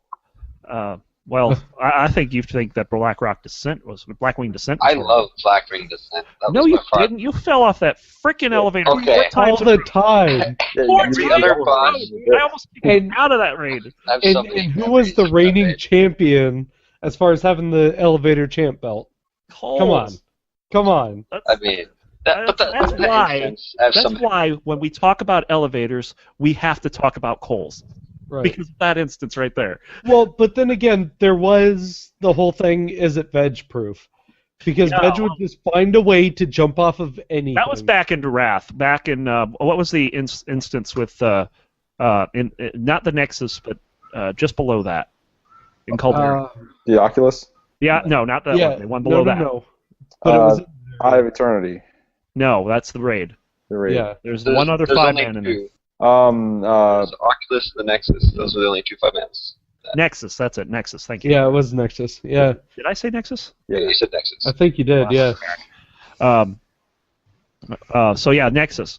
And he's doing the trash before the elemental guy with I think Jess and Sundown is in there, Mackard was in there, and he's like, would a fail tank do this? And he jumps off the edge. Yep. And we're like, yeah, a fail tank would do that. A fail tank would. And ever since and that's where veg proof came from. Is it veg proof? Means does it have some kind of invisible railing that he can't fall off of? And that's just it. Ever since then, crash through. Blizzard would put in invisible walls all around everything. And they'd be veg proof. And they would be veg proof. And that's why this elevator is Coles proof. Right, yeah. That elevator was buggy, I swear to God. Like, I'd fall right through it. That's true. We had a lot of people fall through that. I mean, it happened to me a couple times. But being the best class in the game, I was just able to bubble and not die. Yeah, freaking. Every time I would fall off of it, I'd just life grip somebody to come down with me. So. Right, take him with you. Druids are not the best class. Stop stabbing me. What? Druids are the best class, thank you. Speaking of life grip, remember that time that Cole's death grip drawn through an ice wall? That was the other time I almost kicked him out of a raid. We had anybody else online that could replace you, you'd be dead. Or you'd be gone out of the raid. And I was like, I had just started. Dora did it one night too, and I almost got rid of her too. I had just started raiding with you guys not too long before that, when it was during Kata and Dragon Soul, and during Hagara fight. And I think we were on a farm already. Yeah, it was like 2% left on the health, and there was a wall. Cole's pulled him through the ice. That's hat. It's like I still remember Ron freaking yelling at Veg all the damn time because Veg would just sit there and pelt him for like 10 minutes with snowballs. It's just 10 minutes. He'd just be throwing. And then Cole's had a thing with putting jack-o'-lanterns on my head. Yes. Oh yeah, right. I never understood that. You forget the time before that people had toy train wreckers. Oh yeah, the trains. And ICC, every time we went on break, or every time there was a ronclination, some troll, we never knew who it was, put a train down. And Ron would always be like, God damn it. Ron would rage. I mean, just absolutely rage. So hard. Who the fuck put a train set down? Right? Damn it, someone destroy the damn train! He moved the whole raid. He moved the whole raid, like, to the other side of the room, so nobody would be teach you. Oh my god. And then someone else would put one down. It's like, oh, come on. And they had like a 40-yard range. Now they only have a 5-yard range. Right. Yeah, trolls. Trolls, all of you. Good times. That's 6 gaming, by the way. Just trolls. Yes. You forget the best guild person we ever had in the guild, though, and that was in Firelands. Instigator. Oh, yeah. Oh, yeah. Oh, my God. How can you forget him? Oh, man. Instigator was my buddy, and everybody else hated the poor guy. Yeah, we did. He was annoying as hell. I didn't mind the guy. I didn't mind him. You know, when he wasn't being a troll, like, he had, pretty good, Death Knight. Me and him helped each other quite often. I will agree with that. There were times where he wasn't a troll, and when he wasn't a troll, he was an excellent guildmate. Right? The problem is he was mostly a troll. Right. I mean, he's one of the few people that I had no problem saying, "Shut up, Shin." Yeah. He changed his name to Ishin at one point. He changed his name. It felt like he changed his name every 2 months. You know. He did. Well, Instigator Yeah, came no because he kidding. started instigating people to get mad at him. Yeah. Like, Man. Speaking of Shin Ishima, oh, yeah. Veg's buddy that he worked with, had a heart attack in the middle of one of our Ice Crown raids. Oh, I remember that. Because he was raging so hard on the vampires. Yeah. We thought he rage quit. He was never the same after that. I was there that night. Holy crap. I remember that. Shin I was and so Damage mad. Man in the same raid. Oh my god. Oh, I know. Damage Man, nice guy. Should not be playing WoW. At least not. This is crazy. He ended up leaving the guild in very shortly after we switched servers. Yeah. Because I wouldn't promote him to raid veteran. Yep. Well, the thing is, like, okay, so we all called him D-Man, but it was literally D-Man went from every single lieutenant we had in the game. Everybody tried to help this poor guy out. Nobody could work. Finally, they go, you know what, Show, you've got patience, you deal with him. So I tried working with him, and my alt was Warrior at the time, which was his class. Storm. And I tried everything I could. It had to have been at least 6 weeks that it was nonstop I was working with this guy. It just, I don't know. Nothing worked. And I mean, we'd get him an entire set of gear, be like, wear this, wear this, wear this, wear this. Right. Keep I it gave off, him full a strength. It was very easy. And then the next day he has agility green neck piece on. You're like, where did you get that?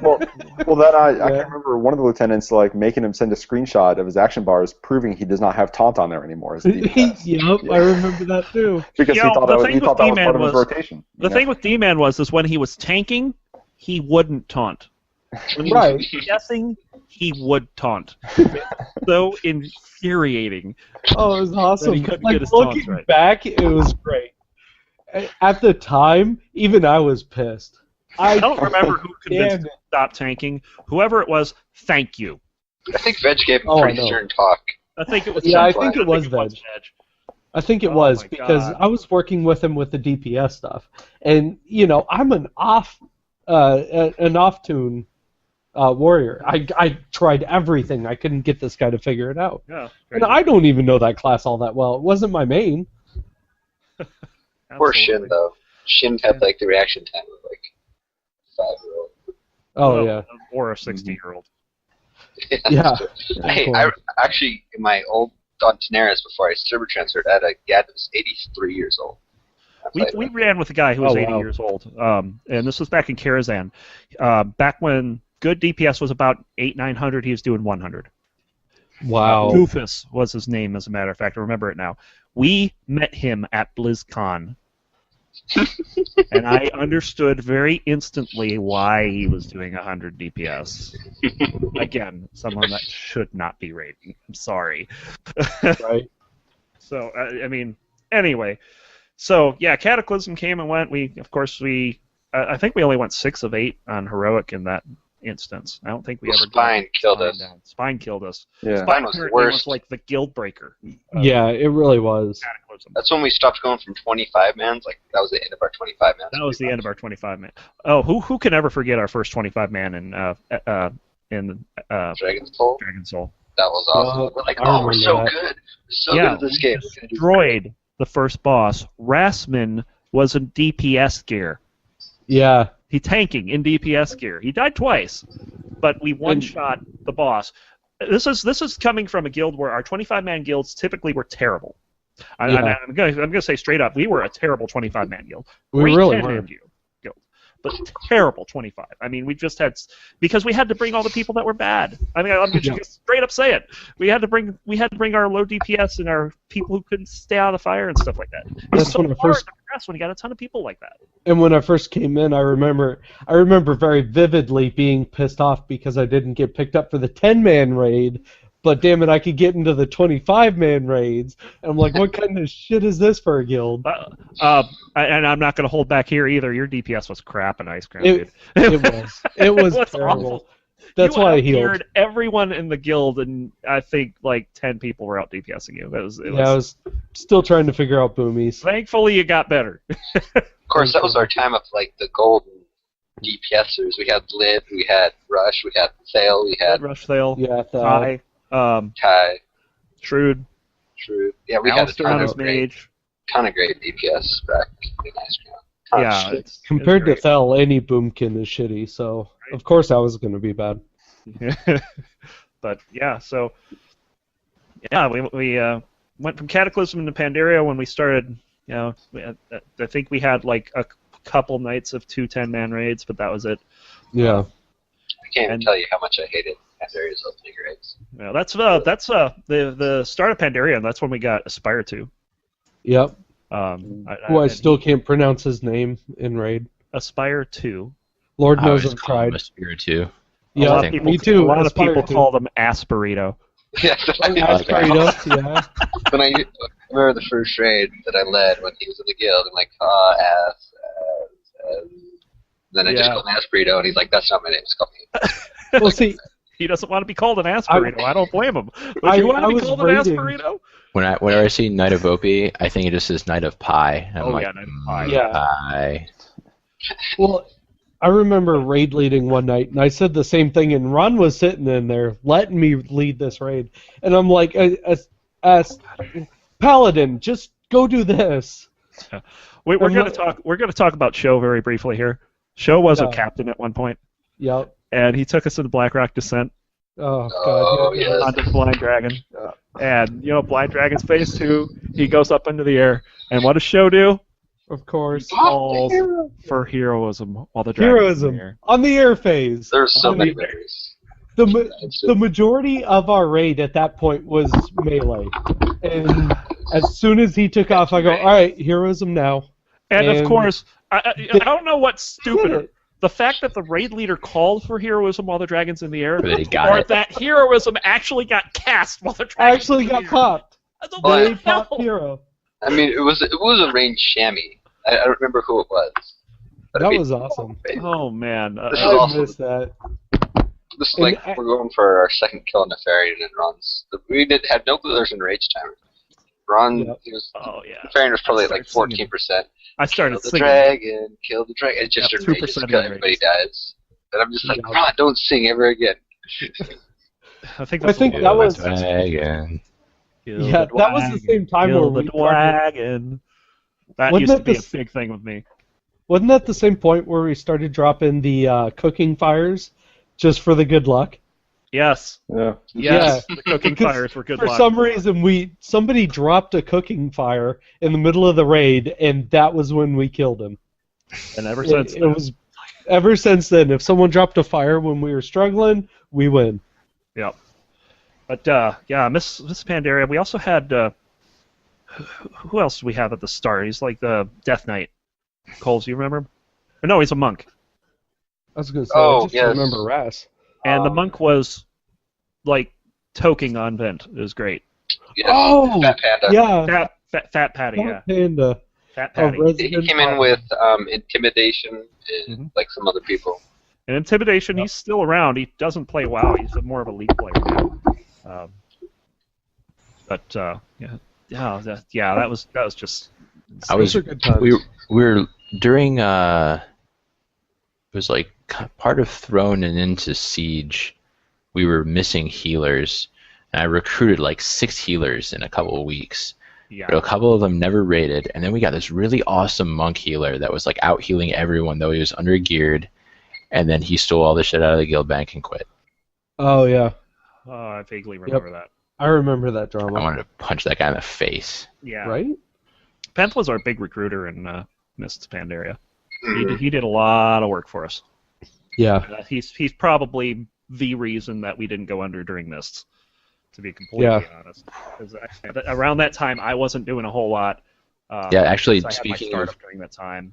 Speaking of getting kills while you weren't there, I think I led kills on the 2nd, 3rd, 4th, and 5th boss for Siege while you weren't there. I believe it. Yeah. Yep. because I was out in California. Yep. That was the month of July I was out there, I think. It was something like that. You were out for a while. Mm-hmm. Yeah, it sucked. I lost a lot of gaming during that time, and I've kind of been binge gaming ever since I got away from that startup. Uh-oh. Okay, who's got the bomb's alarm going off? The bomb's going off. Fire! It almost sounded like a CS:GO. No, that bomb. means his pizza's done. Okay. We're done. Oh, okay. Wait, Veg ain't here. Pizza's amazing. Coles. I already had pizza yesterday. Anyway, so yeah, we get to Throne of Thunder. Throne of Thunder, of course, was one of our worst points in the guild. Probably the reason I hated Mists is because the raid probably is good, but memories of that raid were just like my head hurts. Yeah. Like I'm just glad we found a lot of good people during that time to bring with us to Lightbringer. Grim, Sports, Yeah. he used to be known by. We brought him in. Who else was? Who else did we bring in that we brought over? We had with a us? lot of people around there, but people kept coming in and out, in and out. Yeah, that's the thing, is that they weren't there was no consistency, it seemed like. And we ended up going to the other guild, and of course, or the other server rather, on Lightbringer, and of course we've got a ton of people like right away. Of course, Dutchy was one of the first ones, Dark Avenger. Yep. We had Rykera as a healer. She brought in a couple people that raided with us. Revian was one of them. Of course, we got the Flame Shaman during that time. Yeah. Raylock and his buddies, Alanu. Do you have any idea why they up and disappeared? Because they never said anything to me. Haven't talked to him. I think he had some stuff going on in his life, I think. He does, yeah. Raylock does. I'm sure that if... I don't know about his roommate or whatever. The vibe I get from Raylock was if he could raid, he would. But he doesn't have time to play the game right now. And of course, his job's weighing him down right now. But his other buddies, Alanu and Mybertrick, no idea what happened to them. They just... No idea what happened to them. I think he stopped playing, so they stopped playing. Yeah, that sucks. Yeah. But yeah, I mean, apparently him and Alanu had a fallout or something. I don't know. So, but I mean, Siege of Orgrimmar was actually pretty good. We sometimes have to bring people in, but for the most part, I mean, we were raiding our own raids. We didn't have to really do a whole lot other than just raid, and it was God. It was like towards the end, people were getting sick of it. Yeah. Well, it went on for like a year. Yep. Yeah, it really did. And it was just like after a while, like up until the 6.0 patch, no one wanted to do heroic. They just wanted to farm. They just wanted to farm on their alts, like whatever. And then once we got to 6.0 and we started doing the new X pack, one of the first things I noticed is that we don't have any healers leveling. Yeah. Oh, it was terrible. Yeah. So, and that's kind of when the downfall began, I think, was, we had a hell of a time trying to get people together. We were still bringing people into the guild, but no one wanted to raid, and by the end, the only people that came over with us that were still raiding, me, Soli, I want to say Coles, but you weren't there too much, Veg, we had... I was in and out some. You were in and out. Honestly. Grim, and that was it. Warden and Nymph. And unfortunately, that was the period where I was out, so I wasn't able to even be there. Oh, Aspire and Rush. Yeah. Yes. I mean, at the beginning of the X-Pack was great, I think. I think this is a great leveling X-Pack. Max level, there isn't just a whole lot to do. It's like the dailies, the Apex's daily is just dumb. By the way, in 6.1 they were changing it so you can't be in a raid group while doing the Apex's daily, apparently. No! That takes away all the fun. There was no gear for me from my Apex's crystal to begin with, so there's no incentive for me doing this. I'm not a mount collector, I'm not a pet collector. I don't want to do this. And then every dungeon can drop the same gear. I mean, that really bugged me. Yeah. But anyway, I gotta wrap this up myself because I got 15 minutes before I'm gonna go raiding. So all right. I mean that's pretty much where it ended. I mean we had one hell of a ride. I was gonna say we definitely had a good time. 7 years we did this for. That's crazy for any guild. That's definitely any game. Playing a single game for 7 years is just insane. That's true. I haven't even thought about it.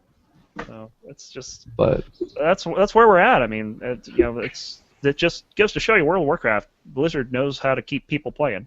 yeah, definitely, So, definitely. But yeah, I mean, just wanted to say thank you for everyone who's been with us at any point. Helped us get to where we are. Helped us well exceed anything that I thought we'd end up doing. Yep. And even if we talked about you, trust me, we still appreciate you being there, absolutely, being a part of it. Yeah. So that's what Awesome. I remember. Well, that, ladies and gentlemen, I think will do it for this week. We appreciate you guys coming as always. And of course, you can catch us on Twitch at twitch.tv/Showsan or twitch.tv/roncli. We also have a 6 Gaming YouTube page where you can pick up this episode and all of our future episodes, as well as previous ones. So go ahead and look for us there. Plus, we're going to have awesome highlight reels if Ron does it again. As long as we can keep this fantastic Photoshop guy going. I don't know. What do you use? It's Illustrator, actually. Illustrator. Okay. Yes. Well, I don't have that. But anyway, we appreciate you guys coming out. So for this week's episode of the 6 Gaming Podcast, Ron, take it away. See ya, bye.